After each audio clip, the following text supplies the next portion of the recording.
ना सिर्फ हमारे बाड़मेर के, राजस्थान के और इस पूरे हिंदुस्तान के गौरव, जिन्होंने इस देश की वित्त मंत्री के रूप में, रक्षा मंत्री के रूप में, विदेश मंत्री के रूप में सेवाएं दी।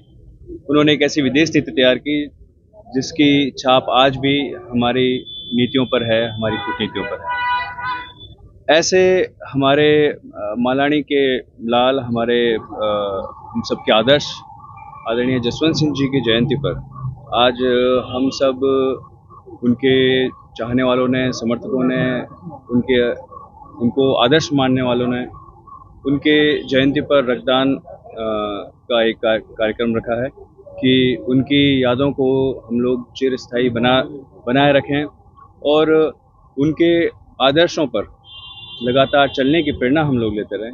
इसके तहत आज हम लोगों ने ये मिलकर इस कार्यक्रम को आयोजित किया है, जिसमें युवाओं ने और साथ ही साथ आशीर्वाद देने के लिए यहाँ बड़ी संख्या में बुजुर्ग भी हमारे बीच यहाँ पधारे हैं। ये हम सबके लिए गर्व की बात है, गौरव की बात है। और इस रक्तदान में बड़ी संख्या में युवाओं ने भाग लिया है और आने वाले समय में यह रक्त जो है हमारे ही क्षेत्र के उन मरीजों के और व्यक्तियों को काम आएगा जिन्हें इमरजेंसी में ज़रूरत होगी। और यहाँ आने वाला हर व्यक्ति आज कहीं ना कहीं अपने मन में उस महान शख्सियत की यादें को महसूस कर रहा है, साथ ही साथ उनके कहे गए और उनके साथ बिताए एक एक क्षण को याद कर प्रेरणा ले रहा है, प्रेरित हो रहा है।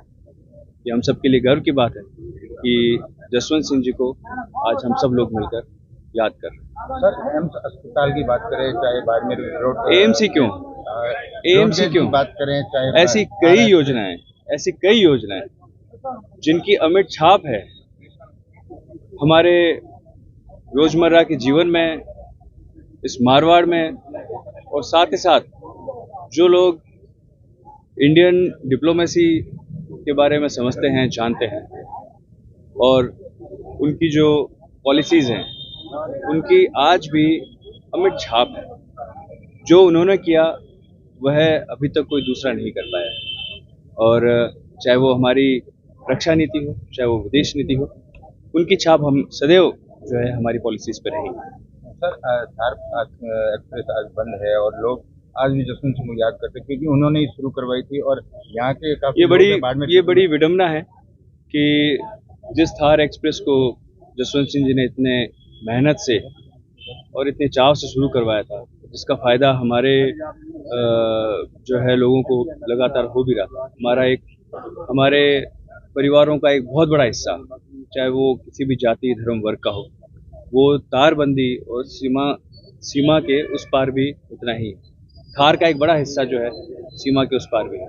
वहाँ रहने वाले हमारे अपने लोग हैं, चाहे वो जिस भी जाति धर्म के लोग हैं, वहाँ लगभग हर जाति धर्म का व्यक्ति वहाँ निवास कर रहा है। जो जिस जाति धर्म का व्यक्ति यहाँ निवास कर रहा है, उनके बीच आने जाने का एक माध्यम था ये थार एक्सप्रेस, जिसको जसवंत सिंह जी ने बहुत मेहनत से शुरू करवाया था।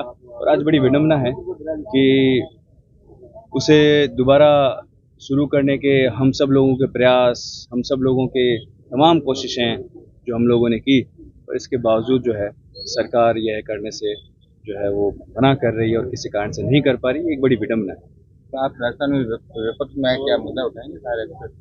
बिल्कुल, राजस्थान में मैं पक्ष विपक्ष दोनों में रहते हुए हम लोगों ने इस मुद्दे को हमेशा उठाया है। केंद्र सरकार से लगातार इस बारे में हम लोगों ने बात करी है कि थार एक्सप्रेस को पुनः शुरू करवाया जाए।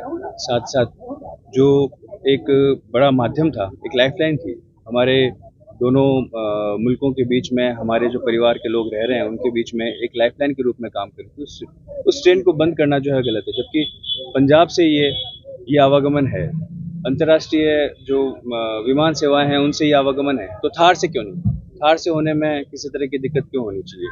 थार जो है वो हमारे दोनों देशों के बीच में, यहाँ रहने वाले लोगों के बीच में एक लाइफलाइन है। उस लाइफलाइन को बंद करना बिल्कुल गलत है, उसे पुनः शुरू करना ही चाहिए। Thank you.